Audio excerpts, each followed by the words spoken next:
કરજણમાં અસામાજિક તત્વોની યાદી તૈયાર કરવામાં આવી છે। મિયા ગામ અને સાપા ગામમાં આરોપીઓ સામે કાર્યવાહી કરવામાં આવી। 11 જેટલા લુખ્ખા તત્વોની યાદી તૈયાર કરવામાં આવી છે। એમજીવીસીએલની ટીમને સાથે રાખીને તપાસ હાથ ધરવામાં આવી। આરોપીઓના ઘરે તપાસ કરતા વીજ ચોરી ઝડપાઈ છે। વીજ જોડાણ કાપી કાર્યવાહી હાથ ધરવામાં આવી। સાપા ગામમાં આરોપીના ઘરે તેમજ દુકાનમાં વીજ જોડાણ કાપી કાર્યવાહી કરવામાં આવી। गुजरात राज्यना ડીજીપી સાહેબ દ્વારા અસામાજિક તત્વો ઉપર તવાઈ બોલાવવા માટે થઈ અને તેઓની યાદી બનાવવા માટેની સૂચના આપવામાં આવેલ। જેના ભાગરૂપે કરજણ પોલીસ સ્ટેશનમાં પણ અસામાજિક તત્વોની યાદી બનાવવામાં આવેલ।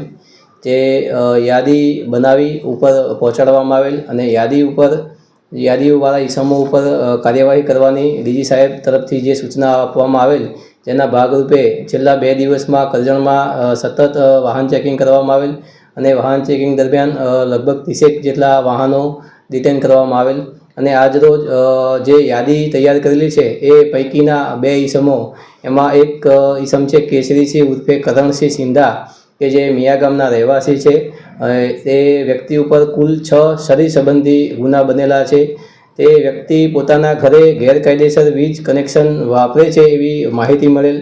જેના અનુસંધાને કરજણ જીબીનો સંપર્ક કરી કરજણ જીબીને સાથે રાખી તેના ઘરે જતા આ માહિતી સાચી ઠરેલ અને જેના ભાગરૂપે ગેરકાયદેસર કનેક્શન કાપી અને એના વિરુદ્ધમાં જે દંડાત્મક કાર્યવાહી કરવામાં આવનાર છે તેની વિગતો જીબીના કર્મચારીઓ લઈ ગયેલ છે અને વધુમાં જે ગેરકાયદેસર કનેક્શન હતું એના અનુસંધાને તેના ઉપર એફઆઈઆર પણ એક કરવામાં આવનાર છે।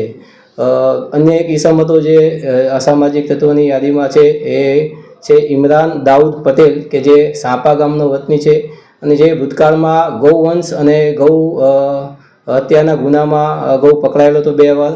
જે વ્યક્તિ પણ પોતાના ઘરે અને પોતાની દુકાને જે ગામમાં છે ત્યાં ગેરકાયદેસર વીજ કનેક્શન વાપરે છે એ માહિતીના આધારે પણ અમે આજે જીબીના સ્ટાફ સાથે ગયેલા ને ત્યાં પણ આ માહિતી સાચી ઠરેલ અને ત્યાં જે પોતે વીજ વપરાશ વાપરે છે એ ઇન્વર્ટર, તેની બેટરી તથા પોતાના ઘરે જે વીજ જોડાણ હતું તેના જે વોલ્ટેજ છે પરમિશનનો એના કરતાં વધુ વપરાશ વાપરતો હતો।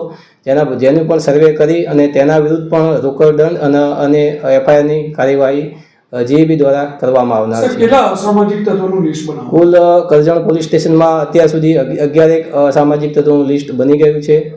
જેને અલગ અલગ પાસાનો અભ્યાસ કરી તે તમામ ઉપર કાર્યવાહી કરવાનું ચાલુ થયું છે।